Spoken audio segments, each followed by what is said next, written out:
ನಂದನಾಕುಲ ನಂದಗೋಕುಲ.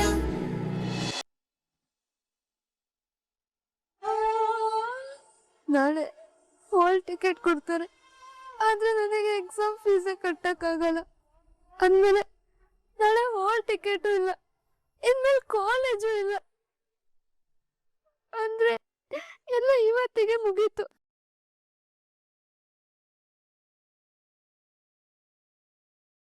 ನಾನು ತಗೊಂಡಿದ್ ಒಂದೇ ಒಂದು ರಾಂಗ್ ಡಿಸಿಷನ್ ಇಂದ ನನ್ ಜೀವನನೇ ಹಾಳಾಗ್ತಿದ್ಯಲ್ಲ.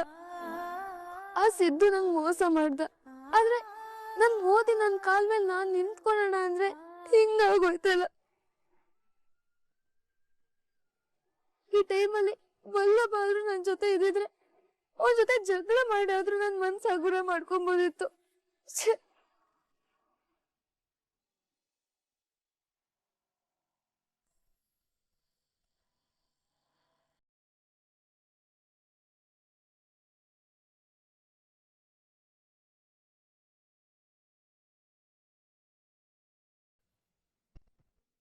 ಸರ್, ಪ್ರಯಾಣ ಎಲ್ಲ ಸೇಫ್ ಆಗೈತಲ್ಲ ಸರ್? ಚೆನ್ನಾಗಿ ಕಾರ್ ಓಡಿಸಿನಲ್ಲ ಸರ್?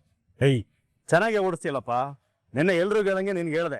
ಯಾಕೆಂದ್ರೆ ನೀನು ಇನ್ನೂ ಚಿಕ್ಕ ಹುಡುಗ ಅಲ್ವಾ, ಹೆಂಗ್ ಓಡಿಸ್ತೀವಿ ಅಂತ ಭಯ ಆಯ್ತು ನನಗೆ. ಸಖತ್ತಾಗಿ ಓಡಿಸ್ತೆ. ಸರಿ, ಈಗ ಎಷ್ಟು ಕೊಡ್ಲಿ? ಸರ್, ನಿಜ ಹೇಳ್ತಾ ಇದ್ದೀನಿ, ನನಗೆ ಇದು ಡ್ರೈವಿಂಗ್ ಎಲ್ಲ ಎಕ್ಸ್ಪೀರಿಯನ್ಸ್ ಇಲ್ಲ ಸರ್. ಡ್ರೈವರ್ಸ್ ಎಷ್ಟು ತಗೊಳ್ತಾರೆ ಅನ್ನೋದು ಗೊತ್ತಿಲ್ಲ. ನಿಮ್ಗೆ ಎಷ್ಟಾಗುತ್ತೋ ಯೋಚನೆ ಮಾಡ್ಕೊಡಿ ಸರ್. ಹೌದಾ? ಸರಿ.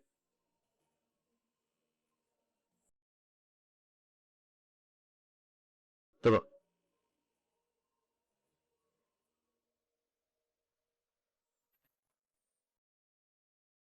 ನನ್ನ ಹತ್ರ ಡ್ರೈವಿಂಗ್ ಬರೋರಿಗೆ ನಾನು 2,000 ಕೊಡ್ತೀನಿ ಕಣಯ್ಯ. ನಿನ್ನ ಡ್ರೈವಿಂಗ್ ನಂಗೆ ತುಂಬ ಇಷ್ಟ ಆಯಿತು, ಅದಕ್ಕೆ 200 ಎಕ್ಸ್ಟ್ರಾ ತಗೋ. Thank you sir. ನನಗೆ ಇಷ್ಟೇ ಸಾಕು, ಅದನ್ನು ನೀವೇ ಇಟ್ಕೊಳ್ಳಿ. ನನ್ನ ನಂಬಿ ಕೆಲಸ ಕೊಟ್ರಲ್ಲ, ತುಂಬ ಹೆಲ್ಪ್ ಆಯ್ತು. ಬರ್ತೀನಿ ಸರ್. ಮತ್ತೆ ಯಾವತ್ತಾದ್ರೂ ಡ್ರೈವರ್ ಬೇಕು ಅಂದರೆ ನನಗೆ ಕಾಲ್ ಮಾಡಿ. Thank you sir. ಒಂದು ನಿಮಿಷ. ಏನಪ್ಪ, ನಿನ್ನೆ ನಾನು ಮಾತಾಡದೆ ಅಂತ ಬೇಜಾರು ಮಾಡ್ಕೋಬೇಡ. ನಿನಗೆ ಕೆಲಸದ ಅವಶ್ಯಕತೆ ಜಾಸ್ತಿ ಇದೆಯಾ? ಇದೆ ಸರ್. ನೀವು ಕೆಲಸ ಕೊಟ್ಟರೆ ಖಂಡಿತ ಚೆನ್ನಾಗಿ ಮಾಡ್ತೀನಿ. ಆಯ್ತಪ್ಪ. ನೋಡು, ನಮ್ಮ ಈ ಫುಡ್ ಡೆಲಿವರಿ ಕೆಲಸದಲ್ಲಿ ಕೈ ಬಾಯಿ ಶುದ್ಧವಾಗಿರ್ಬೇಕು. ನೋಡು, ಆನ್ ಟೈಮ್ಗೆ ಡೆಲಿವರಿ ಮಾಡಬೇಕು. ಪದೇ ಪದೇ ಅವ್ರಿಗೆ ಫೋನ್ ಮಾಡಿ ಲೊಕೇಶನ್ ಕೇಳಿ ಅವ್ರಿಗೆ ಇರಿಟೇಟ್ ಮಾಡೋ ಆಗಿಲ್ಲ. ಹಂಗೆ ತುಂಬಾ ಇಂಪಾರ್ಟೆಂಟು ಏನಂದ್ರೆ ಫುಡ್ನ ತಿನ್ಕೊಳ್ಳೋ ಆಗಿಲ್ಲ. ಆರ್ಡರ್ ಮಾಡಿದವ್ರ ಕೈಗೆ ನೀಯತ್ತಾಗಿ ಒಪ್ಪಿಸ್ಬೇಕು. ಎಷ್ಟೋ ಜನ ಈ ಕೆಲಸ ಮಾಡಿ ನಮ್ಮ ಕಂಪ್ನಿಗೆ ಕೆಟ್ಟ ಹೆಸರು ತಂದಿದ್ದಾರೆ. ನೀನ್ ಹಂಗ್ ಮಾಡಬಾರ್ದು ಏನೋ. ಸರಿ ಸರ್, ನಾನು ನಿಯತ್ತಾಗಿ ಕೆಲಸ ಮಾಡ್ತೀನಿ. ಸರಿ, ಸಂಬಳ ಎಷ್ಟು ಎಕ್ಸ್ಪೆಕ್ಟ್ ಮಾಡ್ತೀಯಾ? ಸರ್, ನಾನು ಆಗಲೇ ಹೇಳ್ದಾಗೆ ಈ ಕೆಲಸಕ್ಕೆ ಎಷ್ಟು ಸಂಬಳ ಕೊಡ್ತಾರೆ ಅಂತ ನಂಗೆ ಐಡಿಯಾ ಇಲ್ಲ. ನೀವೇ ಒಂದು ಫಿಕ್ಸ್ ಮಾಡಿ ಹೇಳ್ಬಿಡಿ ಸರ್. ಪಾರ್ಟ್ ಟೈಮ್ ಜಾಬ್ ಇದು, ದಿನಕ್ಕೆ 5 ಅವರ್ ಕೆಲಸ. 13,000 ಫಿಕ್ಸ್, ಸರಿನಾ? ಸರಿ ಸರ್, ಓಕೆ. ಪ್ರತಿ ತಿಂಗಳು ನನ್ನ ಕಡೆಯಿಂದ ನಿನಗೆ 13,000 ರೂಪಾಯಿ ಬರುತ್ತೆ. ಟಿಪ್ಸ್ ಎಲ್ಲ ಬರುತ್ತೆ, ಅದು ನಿನ್ಗೆ ಎಕ್ಸ್ಟ್ರಾ. ಸರಿ ಸರ್, ಓಕೆ. ಹಂಗಿದ್ರೆ ದಿನ 4 ಗಂಟೆಗೆ ಬಂದ್ಬಿಡು. ಡ್ರೆಸ್ ಕೋಡ್ ಇರುತ್ತೆ, ಡ್ರೆಸ್ ಹಾಕೊಂಡು ಕೆಲಸ ಶುರು ಮಾಡ್ಕೊಂಡ್ರೆ ಸಾಕು. ಓಕೆ ಸರ್, ಸರಿ. ಓಕೆ ಆಗಿದ್ರೆ. ಸರ್, ಇನ್ನೊಂದು ವಿಷಯ ಸರ್. ಏನ್ ಹೇಳು? ಏನಿಲ್ಲ ಸರ್, ನನಗೆ ಒಂದು 5,000 ಅಡ್ವಾನ್ಸ್ ಇದ್ರೆ ಬೇಕಿತ್ತು ಸರ್. ದುಡ್ಡಿನ ಅವಶ್ಯಕತೆ ನನಗೆ ತುಂಬ ಜಾಸ್ತಿ ಇದೆ ಸರ್. ಅಲ್ಲ, ಈಗಷ್ಟೇ ಕೆಲಸ ಕೊಟ್ಟಿದ್ದೀನಿ, ಆಗ್ಲೇ ಅಡ್ವಾನ್ಸ್ ಕೇಳ್ತಿದೀಯಲ್ಲ? ಸರ್, ಏನು ಅನ್ಕೊಂಬೇಡಿ ಸರ್, ತುಂಬ ನೀಡಿದೆ. ಸರಿ, ನಾನು ಯಾರಿಗೂ ಈ ಥರ ಫಸ್ಟ್ ಕೊಟ್ಟವನೇ ಅಲ್ಲ. ನಿನ್ನ ನೋಡಿದ್ರೆ ನಂಬೇಕು ಅನ್ನಿಸ್ತಾ ಇದೆ. ಪ್ರಾಮಾಣಿಕ ಅಂತ ನಂಬಿ ಕೊಡ್ತಾ ಇದ್ದೀನಿ.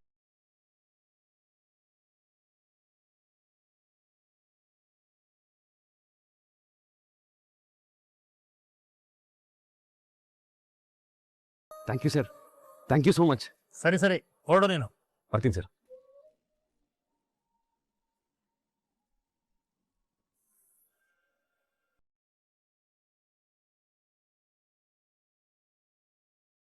ಲೈಫಲ್ಲೇ ಮೊದಲನೇ ಸಂಬಳ ಇದು. ಎಷ್ಟು ಖುಷಿ ಆಗ್ತಿದೆ ಅಂತಂದ್ರೆ, ಈ ದುಡ್ಡಲ್ಲಿ ನಾವು ಅಪ್ಪನಿಗೊಂದು ಶರ್ಟ್ ತಗೊಂಡೋಗಿ ಕೊಡಬೇಕು ಅನ್ನಿಸ್ತಾ ಇದೆ. ಹಾಗೆ ಅಪ್ಪ ನಾನು ಕೆಲಸ ಮಾಡ್ತಿದ್ದೀನಿ ಅಂತ ಹೇಳಬೇಕು ಅನ್ನಿಸ್ತಿದೆ. ಆದರೆ ಅವರು ನನ್ನ ಮಾತನ್ನು ಕೇಳಿಸ್ಕೊಳ್ಳಲ್ಲ, ನಾನು ಕೊಟ್ಟಿದ್ನು ಇಸ್ಕೊಳ್ಳಲ್ಲ. ನಮ್ಮಪ್ಪ ಯಾವಾಗಲೂ ಒಂದು ಹೇಳೋರು, ಕಷ್ಟಪಟ್ಟು ದುಡಿಯೋದ್ರಲ್ಲಿರೋ ಸುಖ, ನೆಮ್ಮದಿ, ಶಾಂತಿ ಅದು ಬೇರೆನೆ ಅಂತ.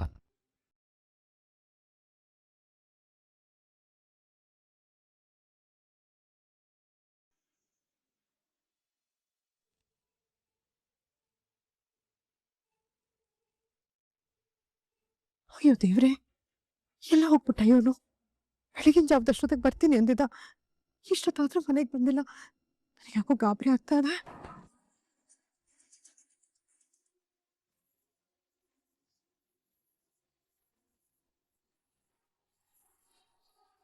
ವಲ್ಲಭ ಎಲ್ಲಿಗೂ ಹೋಗಿದೆ? ಬೆಳಗಿನ ಜಾವ ಬರ್ತೀನಿ ಅಂತ ಹೇಳಿ ಈಗ ಬರ್ತಿದ್ಯಲ್ಲೋ, ಮನೇಲಿ ಎಲ್ರಿಗೂ ಗಾಬರಿ ಆಗಲ್ವಾ? ಅಲ್ಲ ಕಣೋ, ರಾತ್ರಿ ಪೂರ್ತಿ ಮನೆಗೆ ಬರ್ದೆ ಹೋದ್ರೆ ಏನ್ ಅನ್ಕೋಬೇಕು? ಅದ್ ಯಾವ ಫ್ರೆಂಡೋ, ಅದೆಲ್ಲ ಹೋಗಿತ್ತು ಹೇಳೋದಾದ್ರೂ ಸರಿಯಾಗಿ ಹೇಳೋಗ್ಬೇಕು ತಾನೆ. ಅಲ್ಲವ, ನಾನ್ ನಿನ್ನ ಹತ್ರನೇ ಮಾತಾಡ್ತಿರೋದು ಕಣೋ. ನನಗ್ ಗೊತ್ತು ನೀನ್ ನನ್ನ ಹತ್ರ ಮಾತಾಡ್ತಿಲ್ಲ ಅಂತ ಗೊತ್ತು. ಆದ್ರೆ ಇಂಥ ವಿಚಾರಗಳನ್ನಾದ್ರೂ ಹೇಳೋಗ್ಬೇಕಲ್ವೇನೋ?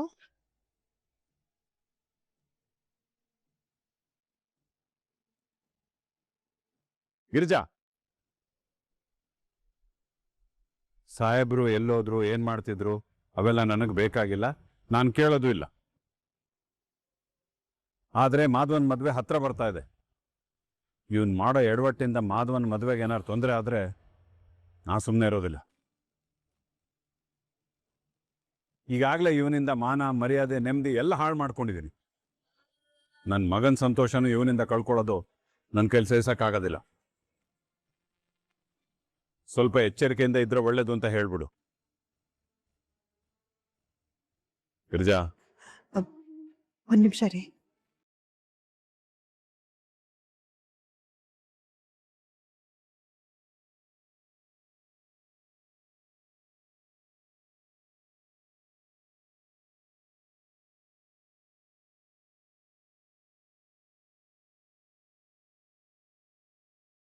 ಅಯ್ಯೋ ದೇವ್ರೆ, ಈಗ ತಾನೇ ಮನೆಗೆ ಬಂದಿದ್ದ.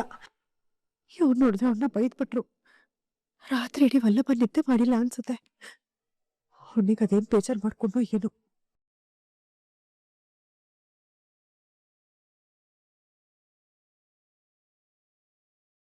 ಅಯ್ಯೋ, ಮಲ್ಲಿಗೆ ಬಿಟ್ಟಿದ್ದಾನಲ್ಲ, ಎಬ್ಬಿಸ್ಲಾ? ಬೇಡ, ಸುಸ್ತಾಗ್ಬಿಟ್ಟಿದ್ದಾನೆ. ಸ್ವಲ್ಪ ಹೊತ್ತು ಮಲಗಲಿ.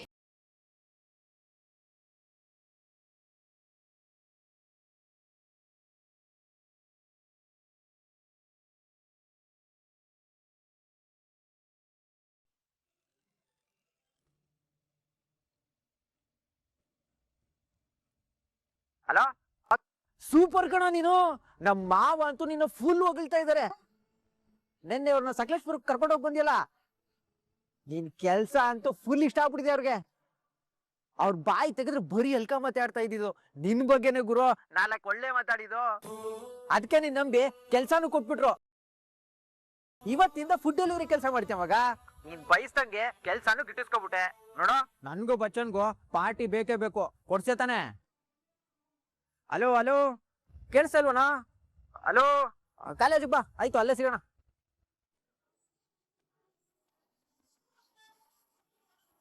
ಅಂದ್ರೆ ವಲ್ಲಭ ಕೆಲ್ಸಕ್ಕೆ ಸೇರ್ಕೊಂಡಿದ್ದಾನ? ನಿನ್ನೆ ರಾತ್ರಿ ರಿಸೆಪ್ಷನ್ ಅಂತ ನಮ್ಮ ಹತ್ರ ಸುಳ್ಳು ಹೇಳಿದಾನ? ಯಾಕೋ ಕಂದ?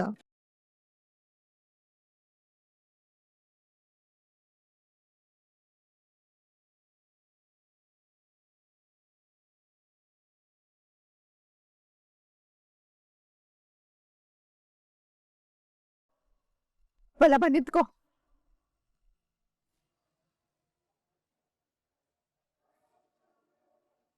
ವಲ್ಲಭ, ಈಗಲೂ ನನ್ನ ಹತ್ರ ಮಾತಾಡೋದ್ವೇನೋ ನೀನು?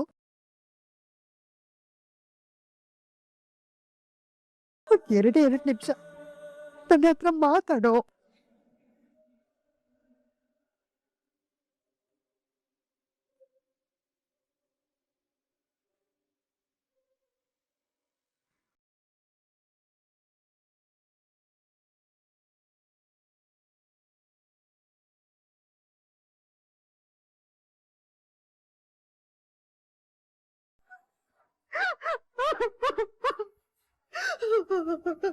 ಅಮ್ಮ, ಏನಾಯ್ತಮ್ಮ?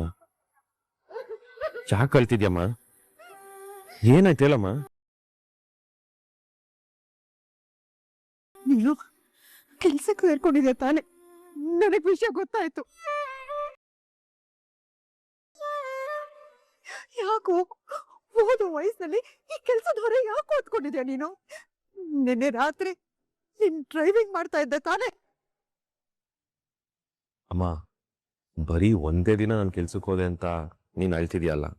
ಅಪ್ಪ 27-28 ವರ್ಷದಿಂದ ಸ್ಟೋರ್ಸು ಅಂತ ದಿನ ದುಡಿತಾ ಇದ್ದಾರೆ. ಇಡೀ ಕುಟುಂಬದ ಹೊರೆನ ಅವರೊಬ್ಬರೇ ಹೊತ್ತಿದ್ದಾರೆ ಅಮ್ಮ. ನಾನು ಕೆಲ್ಸಕ್ಕೆ ಹೋಗಿ ಅವ್ರ ಹೊರೆನ ಸ್ವಲ್ಪ ಕಮ್ಮಿ ಮಾಡೋಣ ಅಂತ ಅಷ್ಟೆ. ನಾವು ಕಾಣೋ ಕನ್ಸ್ಗೂ ಇರೋ ವಾಸ್ತವಕ್ಕೂ ತುಂಬಾ ಅಂತರ ಇದೆ ಅಮ್ಮ. ಅದಕ್ಕೆ ಅಪ್ಪ ಸೇತುವೆ ಕಟ್ತಾ ಇದ್ದಾರೆ. ಆ ಸೇತುವೆ ಕಟ್ಟೋ ಪ್ರಕ್ರಿಯೆಯಲ್ಲಿ ಅಪ್ಪ ರಾಮ ಆದ್ರೆ ನಾನೊಂದು ಚಿಕ್ಕ ಅಳಿಲ್ ಅಷ್ಟೇ ಅಮ್ಮ. ನನ್ನ ಕೈಯಿಂದ ಆಗ್ತಿರೋ ಅಳಿಲ್ ಸೇವೆ ಮಾಡ್ತಾ ಇದೀನಿ ಅಷ್ಟೇ. ನಿನ್ನ ನೀನು ಅಳಿಲಿಗೆ ಯಾಕೋ ಹೋಲಿಸ್ಕೊತಿದ್ಯಾ? ನನ್ನ ಕಣ್ಣ ದೃಷ್ಟಿಯಲ್ಲಿ ನೀನು ಆಂಜನೇಯನ್ ತರ ಕಾಣ್ತಿದ್ಯಾ. ಮೊನ್ನೆ ಅವನ್ಗೆ ರಾಮ ಅಂದ್ರೆ ಭಕ್ತಿ. ಎಷ್ಟು ಭಕ್ತಿ ಅಂದ್ರೆ ತನ್ನ ಎದೆಯಲ್ಲಿ ರಾಮನ ತುಂಬ್ಕೊಂಡ್ಬಿಟ್ಟಿದ್ದ. ನಿನಗೆ ನಿಮ್ಮಪ್ಪನ ಮೇಲೆ ಪ್ರೀತಿ ಮಾತ್ರ ಅಲ್ಲ ಕಣೋ, ಭಕ್ತಿ, ಅಪಾರವಾದ ಭಕ್ತಿ. ಅದಕ್ಕೆ ತಾನೆ ಅವ್ರು ನಿನ್ ಮೇಲೆ ಅಷ್ಟು ಕೋಪ ಮಾಡಿಕೊಂಡ್ರು. ನೀನ್ ಅಪ್ಪ ಅಪ್ಪ ಅಂತ ಅವ್ರ ನಮ್ಮ ಮನಸ್ಸಲ್ಲಿ ಇಟ್ಕೊಂಡು ಪೂಜಿಸ್ತಾ ಇದೆಯಾ? ನಿನ್ನಂತ ಒಳ್ಳೆ ಮಗನ್ನ ನಿಮ್ಮಪ್ಪನ ಮುಂದೆ ಕೆಟ್ಟೋಳಗ್ ಮಾಡ್ಬಿಟ್ನಲ್ಲ ನಾನು.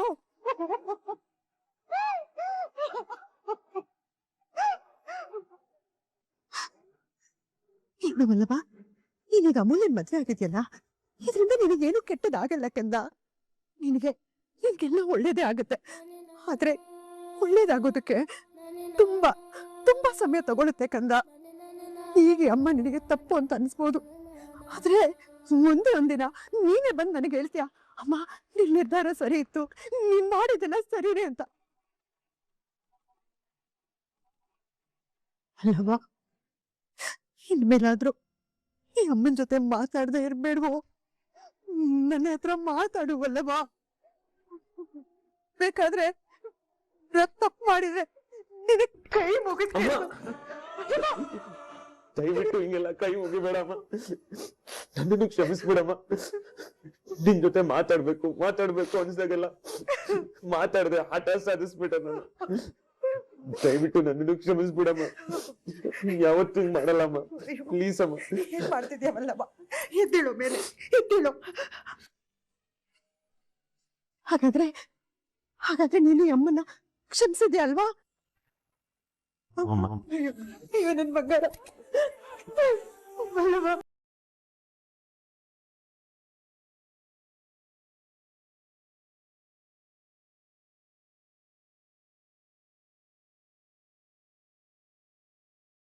Excuse me sir. Yes, come in. Sir, hall tickets ಬಂದಿದೆ, ಡಿಸ್ಟ್ರಿಬ್ಯೂಟ್ ಮಾಡಿ ಅಂತ ಪ್ರಿನ್ಸಿಪಲ್ ಹೇಳಿದ್ರೆ ಸರ್. ಓಕೆ, ಸರಿ, ನೀವು ಹೊರಡಿ. ಓಕೆ ಸ್ಟೂಡೆಂಟ್ಸ್, ಹಾಲ್ ಟಿಕೆಟ್ ಬಂದಿದೆ, ನೇಮ್ ಕರಿತೀನಿ, ಬಂದು ತಗೊಂಡೋಗಿ.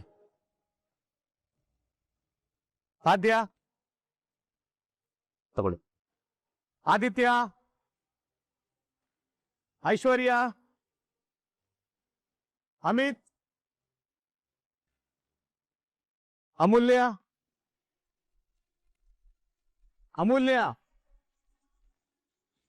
ಅಮೂಲ್ಯ ಸೂರ್ಯಕಾಂತ್. ಸರ್, ನಾನು ಹೌದಮ್ಮ, ಅಮೂಲ್ಯ ಸೂರ್ಯಕಾಂತ್ ಅಂದ್ರೆ ನೀವೇ ತಾನೆ? ಏನ್ ನಿದ್ದೆ ಮಾಡ್ತಾ ಇದ್ದೀರಾ? ಬಂದ್ ತಗೊಂಡೋಗಿ. ಬನ್ರಿ.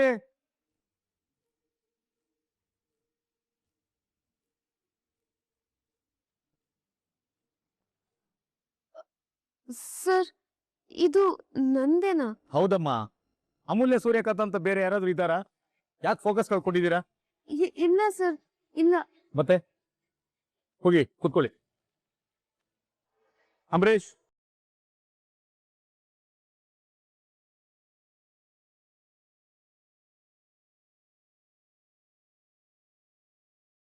ಸ್ಟೂಡೆಂಟ್ಸ್ ಕಾನ್ಸಂಟ್ರೇಟ್ ಮಾಡಿ, ಕ್ಲಾಸ್ ರೂಮ್ ಮಾಡಿ.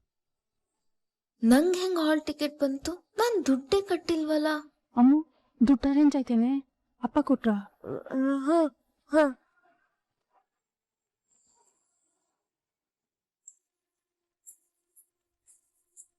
ಸರ್, ಹೇಳಮ್ಮ. ನನ್ ಹಾಲ್ ಟಿಕೆಟ್ ಬಂತು.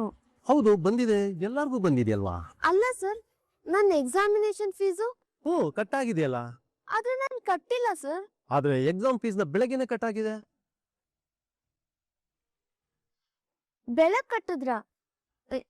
ಯಾರು ಸರ್? ನಮ್ಮ ಅಪ್ಪನ? ಅಲ್ಲ, ವಲ್ಲಭ.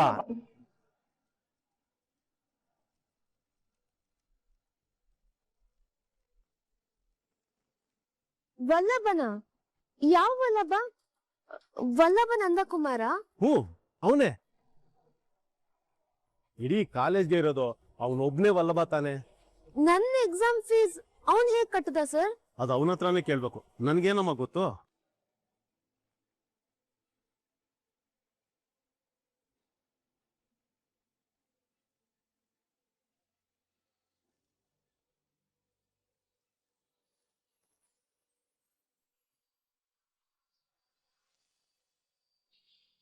ವಲ್ಲಭ ಕರಿಬೇಕು, ನಿನ್ನೆ ಹುಡುಕ್ತಾ ಇದ್ದೆ ನಾನು. ನೋಡು, ಇನ್ಮೇಲಿಂದ ಕಾಲೇಜ್ಗೆ ಬೆಳಿಗ್ಗೆ ಮಾತ್ರ ನನ್ನ ಡ್ರಾಪ್ ಮಾಡೋಕ್ಕಾಗೋದು. ಸಂಜೆ ನನ್ನ ಕೈಯಿಂದ ಆಗಲ್ಲ. ನೀನು ಬಸ್ಸಲ್ಲಿ ಹೋಗ್ತೀಯೋ, ನಡ್ಕೊಂಡು ಹೋಗ್ತೀಯೋ, ಹಾರ್ಕೊಂಡು ಹೋಗ್ತೀಯೋ, ಅದು ನಿನಗೆ ಬಿಟ್ಟಿದ್ದು. ನೀನೇನಾದ್ರೂ ವ್ಯವಸ್ಥೆ ಮಾಡ್ಕೊಬೇಕು. ನೋಡು, ಇದಕ್ಕೆ ಅಂತ ಆಮೇಲೆ ಜಗಳ ಆಡಂಗಿಲ್ಲ. ಮನೇಲಂತೂ ಫಿಟ್ಟಿಂಗ್ ಇಡಂಗೇ ಇಲ್ಲ. ಏನಾದ್ರೂ ಹೇಳಿ ಮ್ಯಾನೇಜ್ ಮಾಡು ಮನೇಲಿ, ಓಕೆ? ವಲ್ಲಭ ಒಂದ್ ನಿಮಿಷ. ಏನು? ಅದು ನನ್ ಎಕ್ಸಾಮ್ ಫೀಸ್ನ ನೀನೇ ಕಟ್ದ? ಹೌದು, ನಾನೇ ಕಟ್ದೆ. ಅಲ್ಲ, ನೀನ್ ಹೆಂಗ್ ಕಟ್ದೆ? ಅಷ್ಟೊಂದ್ ದುಡ್ಡು ನಿನ್ನತ್ರ ಎಲ್ಲಿಂದ ಬಂತು? ಎಲ್ಲಿಂದನೋ ಬಂತು. ಅದೆಲ್ಲ ನಿನ್ಗೆ ಯಾಕೆ? ಅಲ್ಲ, ಅದು ನೋಡು, ಬೇಡದರ ವಿಷಯಕ್ಕೆ ತಲೆ ಕೆಡ್ಸ್ಕೊಳ್ಬೇಡ. ಆ ಸಿದ್ದು ಮ್ಯಾಟ್ರ್ ಆಗಿರ್ಲಿ, ಬೇರೆ ಯಾವುದೇ ವಿಷಯ ಆಗಿರ್ಲಿ, ಯಾವುದಕ್ಕೂ ವರಿ ಮಾಡದೆ ಎಕ್ಸಾಮ್ ಮೇಲೆ ಕಾನ್ಸಂಟ್ರೇಟ್ ಮಾಡು. ಅರ್ಥ ಆಯ್ತಾ? ನೀನು ರ್ಯಾಂಕ್ ಬರಲಿ ಅಂತ ನಿಮ್ಮಪ್ಪ ಇಷ್ಟು ವರ್ಷ ಕನ್ಸ್ಕೊಂಡಿದ್ರು. ಯಾರಿಗೂ ಗೊತ್ತು, ಈ ವರ್ಷ ನೀನು ಎಕ್ಸಾಮ್ ಚೆನ್ನಾಗಿ ಮಾಡಿ ಒಳ್ಳೆ ಮಾರ್ಕ್ಸ್ ತೆಗೆದ್ರೆ ನಿಮ್ಮಪ್ಪನಿಗೆ ನಿನ್ ಮೇಲಿರೋ ಕೋಪ ಕಮ್ಮಿಯಾಗಿ ನಿನ್ನನ್ನು ಮಾತಾಡಿಸ್ಬೋದು.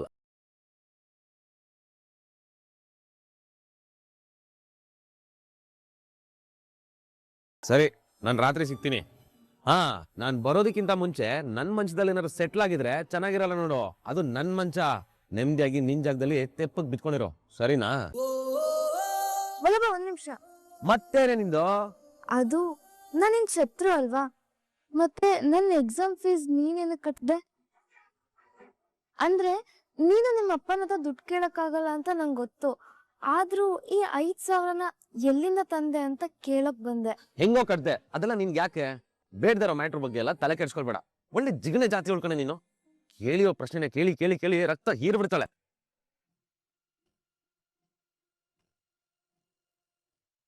ಚೆನ್ನಾಗಿ ಓದ್ಕೋ.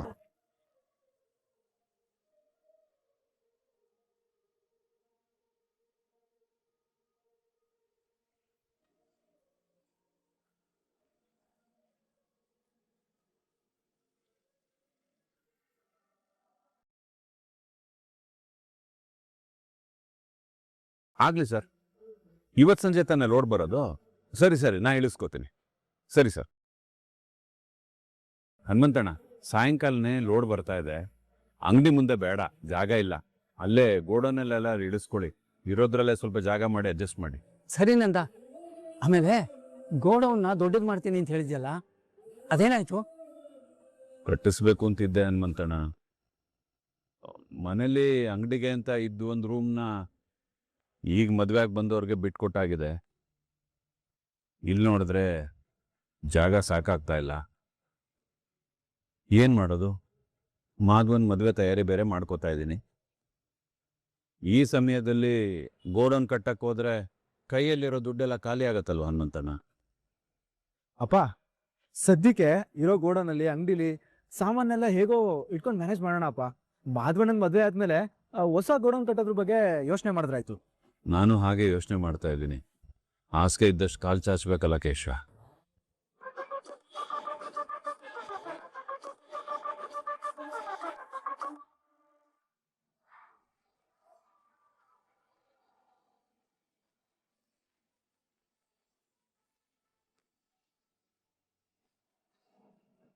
ಇವನೇ ನೀ ಜೆಟಪ್ಪಸ್ ಬರ್ತಾ ಇದ್ದಾನೆ.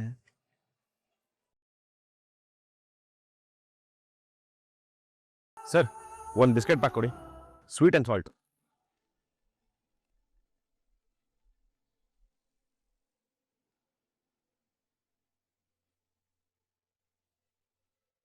ಸರ್ರ ಲೋ ವಲ್ಲಭ, ಏನೋ ನಿಂದ ಅವತಾರ? ನಿಮ್ ಕಾಲೇಜಲ್ಲಿ ಹೊಸ ಡ್ರಾಮಾ ಮಾಡ್ತಿದ್ಯಲ್ಲ, ಅದ್ರ ಕಾಸ್ಟ್ಯೂಮ ಇದು? ಅದೇನದು ಸರ್ಗೀರ್ ಅನ್ಕೊಂಡು? ನಾನು ಇವಾಗ ನಿನ್ನ ತಮ್ಮಾಗಿ ಬಂದಿಲ್ಲ ಸರ್, ಒಬ್ಬ ಕಸ್ಟಮರ್ ಆಗಿ ಬಂದಿದ್ದೀನಿ. ಕಸ್ಟಮರ್ ಹತ್ರ ಹೀಗ ನಡ್ಕೊಳ್ಳೋದು. ಫಸ್ಟು ಆ ಸ್ವೀಟ್ ಅಂಡ್ ಸಾಲ್ಟ್ ಬಿಸ್ಕೆಟ್ ಕೊಡಿ.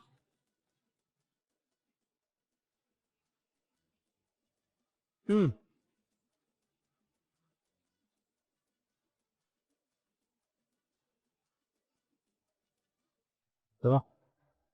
ಎಷ್ಟಾಯ್ತು?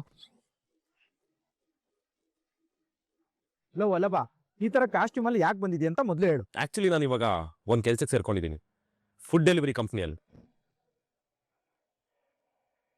ನನಗೆ ತಿಂಗಳಿಗೆ 13,000 ರೂಪಾಯಿ ಸಂಬಳ.